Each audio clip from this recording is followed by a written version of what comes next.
Atletas no Ar está de volta e a sua participação é muito importante. Mandando e-mail para atletasnoar@boasnovas.tv. Você pode participar dos sorteios desses brindes que estão aqui na mesa. Camisa dos atletas, a Bíblia, a bolsa para colocar a sua chuteira na pelada do final de semana, para colocar todos os seus pertences, assim como esse squeeze maneiro. Também está aí na tela o site dos Atletas de Cristo, no site da Boas Novas, boasnovas.tv/Atletas no Ar, e lá tem o nosso blog com as nossas resenhas, nossas impressões sobre o mundo dos esportes, também o site dos Atletas de Cristo, onde você pode comprar esses produtos maravilhosos, ok? Bom, hoje de manhã o técnico Dunga fez a sua primeira convocação no seu retorno à seleção. Vamos aos convocados. Goleiro Jefferson do Botafogo e o goleiro Rafael do Napoli, um goleiro jovem, um goleiro mais experiente, bacana. Davi Luiz é o primeiro zagueiro, Gil, zagueiro até agora do Corinthians, mas está sendo negociado com o Hamburgo, Miranda do Atlético de Madrid e o Marquinhos do PSG. Nas laterais nós temos o Danilo do Porto, temos também o Alexandro do Porto, o Maicon da Roma e o Felipe Luiz do Chelsea. No meio de campo, Oscar, Felipe Coutinho, graças a Deus, Jesus é maravilhoso, Felipe Coutinho está na seleção. Everton Ribeiro, do Cruzeiro, e Ricardo Goulart, do Cruzeiro, duas apostas minhas corretas. Luiz Gustavo, cabeça de área do Wolfsburg, e o Fernandinho, cabeça de área do Manchester City. William do Corinthians, William do Chelsea, revelado pelo Corinthians, e o Elias do Corinthians fecham a lista do meio de campo. No ataque, Diego Tardelli, outra aposta minha aqui, foi ouvida pelo Dunga. Neymar do Barcelona e Hulk do Zenit. Jorge Marques Júnior, gostei dessa lista pra caramba, gostei muito. E você? Boa, muito boa. A gente com certeza já esperava alguns nomes bem diferentes do que a gente viu na Copa do Mundo. O Dunga fez isso antes da Copa de 2010, logo que entrou como técnico, convocando, de repente, até atletas que a gente não imaginava. Mas dessa vez, principalmente os que jogam no Brasil, como você citou aqui, o Everton Ribeiro e o Tardelli, que você já tinha falado. Esses três eu imaginava, beleza. Sim. Cara, não tem como fugir do Everton Ribeiro, do Goulart e do Tardelli. Mas o Elias e o Gil, para mim, são surpresas até agradáveis. O Gil, inclusive, foi são negociado. Boas, o Gil, que até tem feito muitos gols nos jogos do Corinthians, tem aparecido bem também na frente, quando vai à frente nas bolas alçadas na área pelo Corinthians. E o Elias, que é um jogador muito bom, fez um bom campeonato ano passado pelo Flamengo, só que não tinha um time que pudesse ajudá-lo a chegar à seleção. Mas ainda assim foi campeão da Copa do Brasil. Ainda assim levou o time, era o melhor jogador daquele time, principalmente no meio de campo, que conquistou a Copa do Brasil ano passado. E esse ano voltou para o Corinthians e volta a fazer boas apresentações, tem conseguido levar bem o motorzinho ali do meio campo do time do Corinthians, e merecido. Tem tudo para ser uma seleção de bom toque de bola, e que pode agradar todo mundo. Uma grande surpresa, na minha opinião, é não convocação do Marcelo, do Real Madrid, e do Daniel Alves, do Barcelona, laterais titulares da última Copa. Daniel Alves nem tanto, mas o Marcelo, acredito que é uma surpresa ele não estar. Surpreso ele não estar. Mas talvez seja um jogo. Eu acredito da seguinte maneira, eu acho que o Marcelo é um jogador que ele sabe, o Dunga já sabe do que ele pode fazer. Então talvez já de início ele queira testar outros jogadores. Mas, pensando assim, o Neymar também. Não, tudo bem, mas o Neymar, não tem como ele não convocar o Neymar nesse momento. Bom. Agora, o Marcelo, acredito que, na minha opinião, pode ser isso, né? O Marcelo, ele sabe do que o Marcelo é capaz, deve ser, teoricamente, é o titular ainda tem o futebol para ser titular da seleção brasileira, e aí, de repente, ele vai testar outros jogadores por enquanto. Bom, a gente vai falar agora de atletismo. A Confederação Brasileira da Modalidade divulgou na semana passada os critérios de classificação para os Jogos Pan-Americanos que serão realizados em julho do ano que vem em Toronto, no Canadá. Segundo a entidade, o líder de cada uma das provas no ranking brasileiro entre os dias 1º de janeiro e 7 de junho do ano que vem estarão automaticamente entre os classificados para o evento continental, esse evento que vai ser muito bacana. Inclusive, falando de atletismo, esse final de semana teve aquele evento bacana ali na praia do Bolt contra o tempo, e o Bolt está voltando de contusão, correu uma barbaridade, quase conseguiu bater 10 segundos na primeira competição dele nesse ano. A gente vai falar agora do basquete masculino. O Brasil, logicamente, é muito difícil que o Brasil conseguisse vencer os Estados Unidos. Foi derrotado por 95-78 e terminou aí mais uma fase da sua preparação para o Mundial que vai acontecer no final desse mês, Jorge. Realmente é muito complicado vencer a seleção dos Estados Unidos, mesmo que em um amistoso. De qualquer forma, o que a gente tem falado, assim, eventos e jogos que estão preparando bem o Brasil para esse campeonato mundial, e a gente na torcida para que o Brasil possa fazer um bom papel nesse campeonato. É isso aí, o Brasil vai passar agora por um torneio pequeno ali na Eslovênia, como parte final da sua preparação. Ainda falando sobre basquete feminino, o Brasil venceu o sul-americano de basquete feminino, venceu a Argentina por 59-47, conquistou o seu 25º título sul-americano.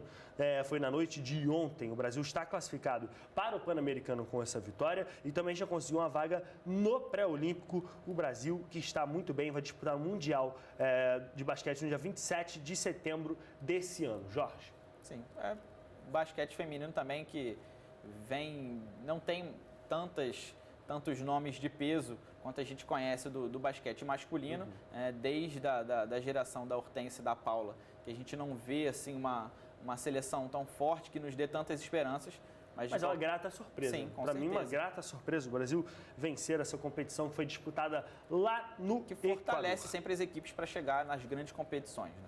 Com certeza. Bom, o assunto agora é o Campeonato Brasileiro. Aconteceu a 15ª rodada e começou no sábado com 2 partidas. A gente vai ver os gols agora. Na tela para você, Inter e Goiás. Esse gol contra, marcado pelo Pedro Henrique, decretou a 5ª vitória seguida do Colorado Internacional. Um jogo marcado por muitas homenagens ao Fernandão, ídolo das duas torcidas. Vitória que no sábado chegou a assumir a liderança durante chegou a o dormir sábado. líder, né? O jogo entre Corinthians e Bahia, o gol do Chiesa, bola para a área, uma falha muito boba do time do Corinthians. Aliás, o time do Corinthians teve tantas oportunidades de vencer esse jogo, acabou fazendo o gol com o Gil. Esse gol foi o gol do empate, cruzamento do Guerreiro. E o Gil, convocado para a seleção do Dunga, fez esse gol aí. O Gil que está de saída. O Corinthians não vai ver um centavo, não vai ver um tostão furado dessa venda do Gil, já que ele pertencia a empresários.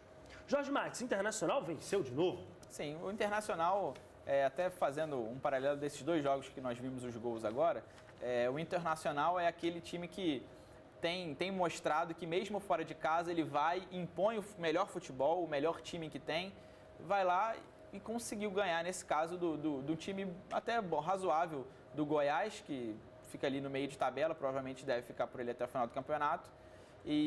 Mas foi lá de qualquer forma, é um melhor time, tem um melhor elenco, foi lá, se impôs. E uma coisa que a gente estava comentando na semana passada, que nem sempre vai fazer grandes partidas. Sim. Essa agora não foi a melhor partida do Inter no ano. Mas 3 pontos fora de casa. Mas foram 3 pontos fora de casa, é exatamente isso que eu ia falar. O lance do Campeonato Brasileiro de pontos corridos é esse. Não importa se você jogou bem, se você jogou mal, se o gol foi contra. Venceu. Exatamente. E assim, não foi uma grande partida, mas teve mais posse de bola. O primeiro tempo foi mais morno, mas o segundo tempo até com chances para os dois lados. Mas de qualquer forma teve chances de gol. Fez um gol ali, acabou sendo beneficiado pela falha ali do zagueiro. Uma falha assim, mas a bola veio muito difícil tirar aqui. Veio em cima, ele tenta tirar o corpo, mas consegue só tirar a parte de cima do corpo, né? A parte do joelho para baixo ele não consegue tirar do lugar e a bola acaba entrando. Infelicidade para o Pedro Henrique, né?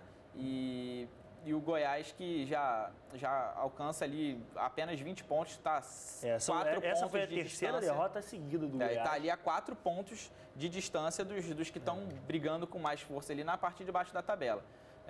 O Goiás que tem o pior ataque da competição, com somente 9 gols marcados ali, empatado com o Criciúma. A situação tá braba no Goiás, precisa de mais ataque. Bom, a gente vai falar agora de Corinthians e Bahia. O time do Corinthians que tropeçou de bobeira em casa, de bobeira. É o que a gente vem falando aqui, o texto que eu citei semana passada do blog, que eu escrevi sobre o Corinthians. Exatamente isso que eu falei do time do Internacional, o Corinthians ainda não conseguiu fazer.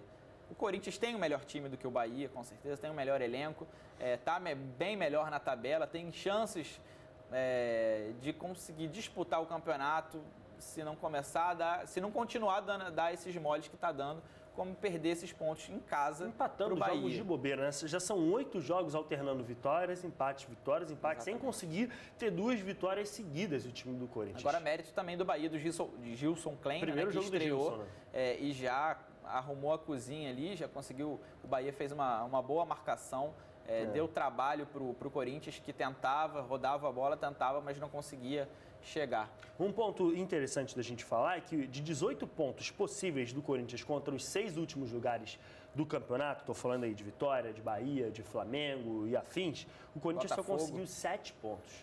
de 18 possíveis, o Corinthians conquistou 7. Está dando mole, exatamente, contra Robin os Hood, piores síndrome times. de Robin Hood. Síndrome de Robin Hood. Isso não pode acontecer num time que quer ser campeão. Sem falar rapidamente aqui, sem falar no lance no final do jogo, em cima do Branquinho, que entrou no segundo tempo, que poderia ter sido marcado o pênalti. É verdade. E até podia ter sido pior a situação do Corinthians.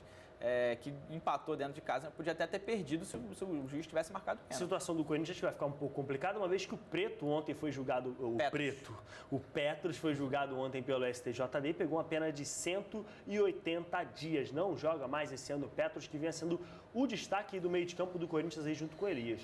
Eu costumo às vezes... Pena pesada, mas justa. Pesada, mas eu achei bom, justa. A gente que muitas vezes fala mal do STJD, que tem...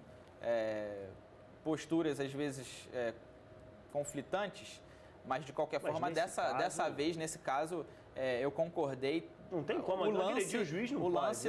O lance não mente, ele não tem como ele dizer que esbarrou sem querer. A imagem mostra claramente. E, lógico, cabe recurso, se foi o primeiro. Na primeira instância, cabe recurso. Pode até ser que diminua um pouco, mas de qualquer forma foi bom que já tenha sido logo na primeira uma pena forte, máxima. Uma pena máxima, para que mesmo que diminua, continue sendo uma pena justa para esse caso do Petros. Bom, o Corinthians está com uma situação complicada aí, mas acho que deve abrir espaço para que jogadores como Lodeiro e Renato Augusto possam atuar e talvez até o Corinthians seja um pouco mais ofensivo. Depois do intervalo, os jogos de domingo do Campeonato Brasileiro, você tem que ficar com a gente, não saia daí que a gente volta já já.